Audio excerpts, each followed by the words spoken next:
And another one that we worked together was in Sun King. Sun Kings, which led you to work with John W. before he had a number. Yeah, exactly. Pre-number. He was John Lowry back in the day. Johnny. Yeah, Johnny.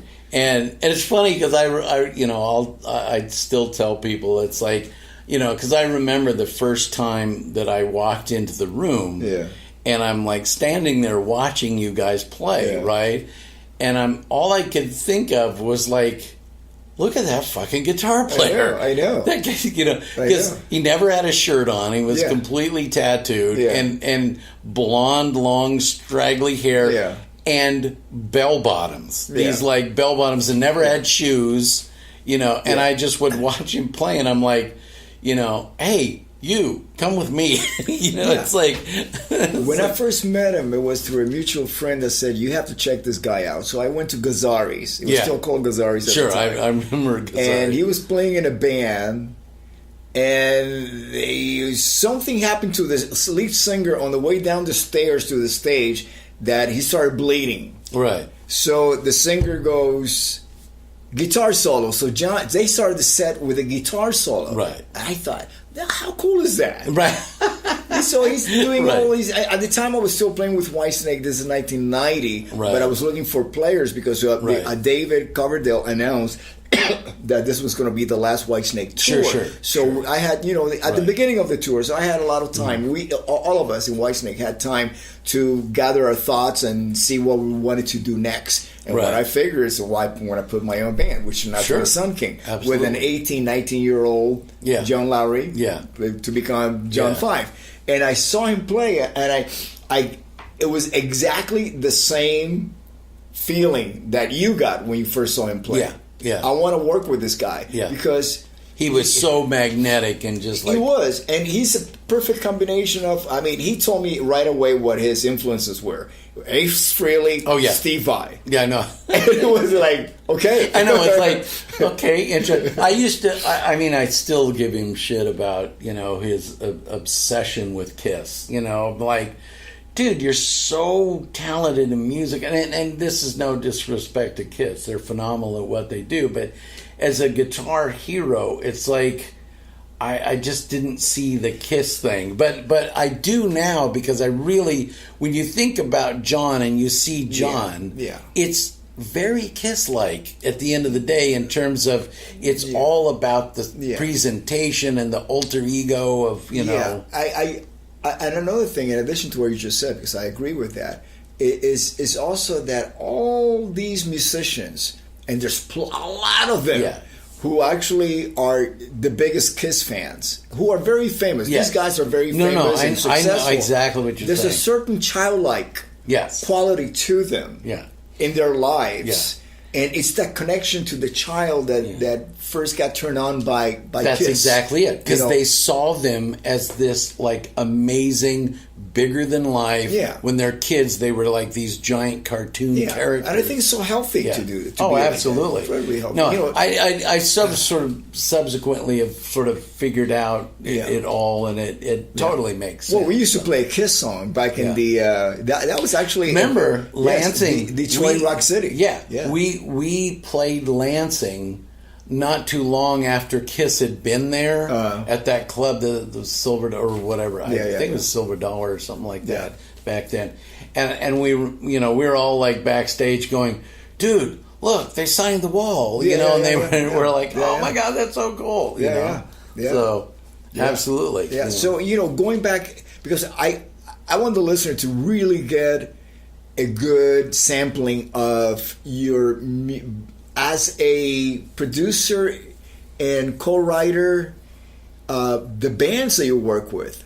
I mean, you go far back as Tracy Chapman. Oh, before that. Yeah, I mean, tell us about it. Because, well, like I said earlier, I got my sort of start with Al Stewart. That was kind of my... Which record was that? The 24 Carats record, and there was another record, and I've forgotten. But that was like kind of my break because, at the time, he was kind of a worldwide huge deal back then. He had just had, Year of the Cat, Time Passages were like a couple of huge mega worldwide hits, and so we were touring the world, and we, these big shows and things, and it was this great opportunity for me to, get out and really do the big shows, and it was my first sort of like opportunity to, it's like, oh yeah, there's money, and we got really nice hotels, and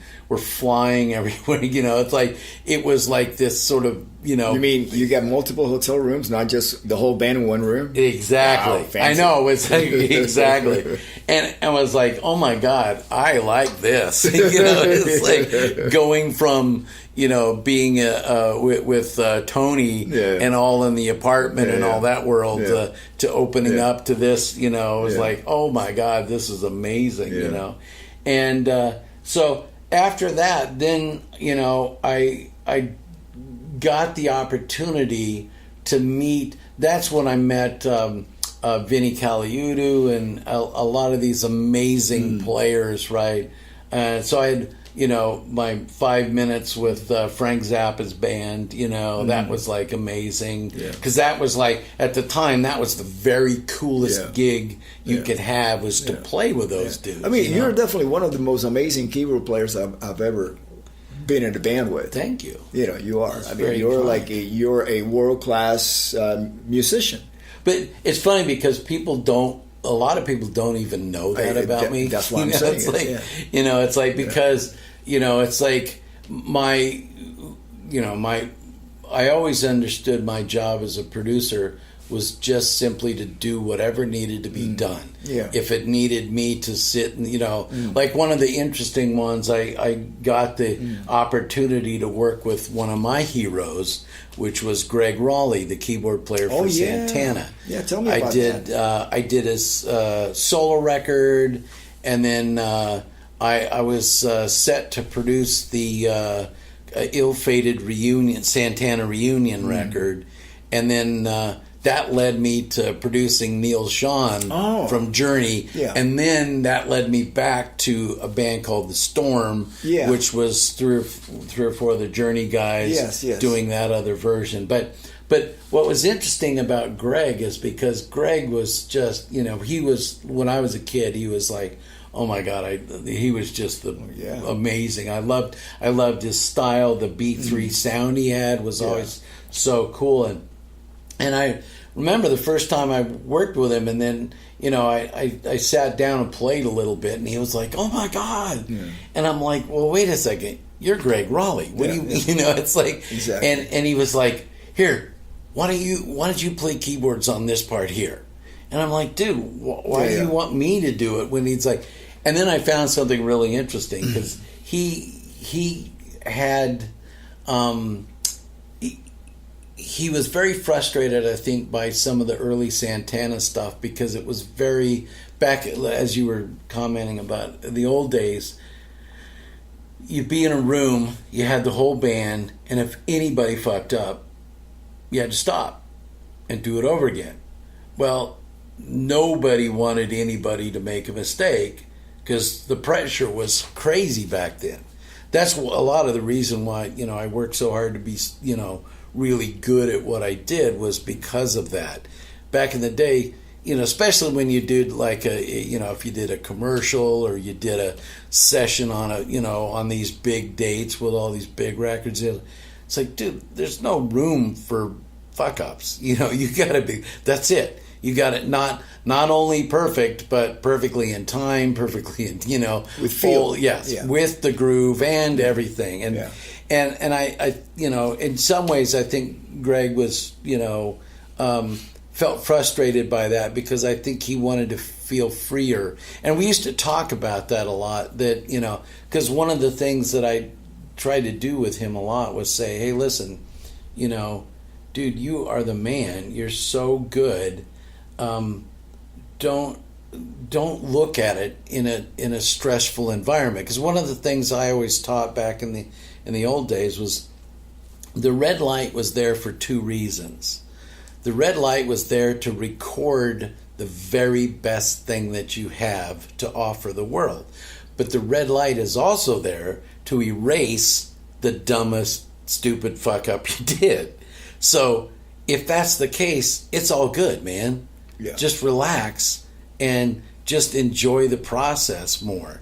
And I think that was also the beginning and some of the shift of the way we did stuff. We did a lot more overdubs. Yeah. Back in the early days, it was about just tracking a live thing together. Yeah, But other great musicians. I mean, you work with so many, but one of the that's it's not only it's kind of like a anomaly would be Andy Fraser. oh yeah. And after Free, he kind of like there wasn't much. He floated around, sort of lost. What happened? Very, What happened he with was him? very, very lost. So what had happened was he was looking to, because he was trying after Free. I think he was pretty broken for a while after Free, because that was a hard thing on him. And Andy kind of went away for a while, did a lot of traveling, spent a lot of time in India. But he was so young, too. Oh yeah, he was. That happened. He was 15 years old when he wrote "All Right Now." Yeah. And made those early records. He was on stage, playing these giant shows when he was 15 and 16 years old. Mr. Big solo. Yeah, it's a classic. Yeah, and it's just like, and he just, I think after that whole run, he just was kind of broken, and he just went away for a while, toured, just kind of traveled the world to find himself. Yeah. And then he wanted to come back and put a band together and make a record. So I started working with him, and we wrote a lot of songs together, and we worked on this thing. Was he playing bass again? Yeah. Oh, great. But only partly because he really wanted to be the singer. Because he had an amazing voice. Mm-hmm. He really did. Mm-hmm. And it was very Paul Rodgers-y. Mm-hmm. He had that same cool kind of, when you heard him sing, you heard a lot of what Paul Rodgers was too. Mm-hmm. And then you realize, wow, it really was the two of them. Because they together, they were the ones that wrote all those songs, Paul right? Kossoff too. And well, absolutely, they were all part of the team. But the primary writing team was Andy and Paul Rodgers, and then, but you also realize that Andy was a pretty driving, factor in some of the melodies and the lyric stuff. But anyway, it was sadly, Andy was very tortured. I think he had, issues that he never ended up dealing with, and it was pretty tough. And we did a tour together, but it was you toured with him? Oh yeah. I actually went out and toured with him, and we did 3 or 4 months out there, and I was just like, and that was kind of the, that was sort of the end of, of. I think after that, because the album wasn't successful and the tour wasn't successful, and it just crushed his spirit, I think, and he had a tough time with it. But anyway, but it's funny because I learned so much from him, and just the way he was, and his, like, a lot of his writing technique, he would, he told me about it. He said, yeah, at sound check, I'm playing, up on these huge, literally stadium, giant auditorium stadium venues, and I'd have this massive bass tone, and I'd be by myself, but the problem was you couldn't play anything that messy because, the sound would just hit the back, and so he sort of discovered a lot of that sound and that sort of style for writing in the space. And when you hear All Right Now, you go, oh, it's like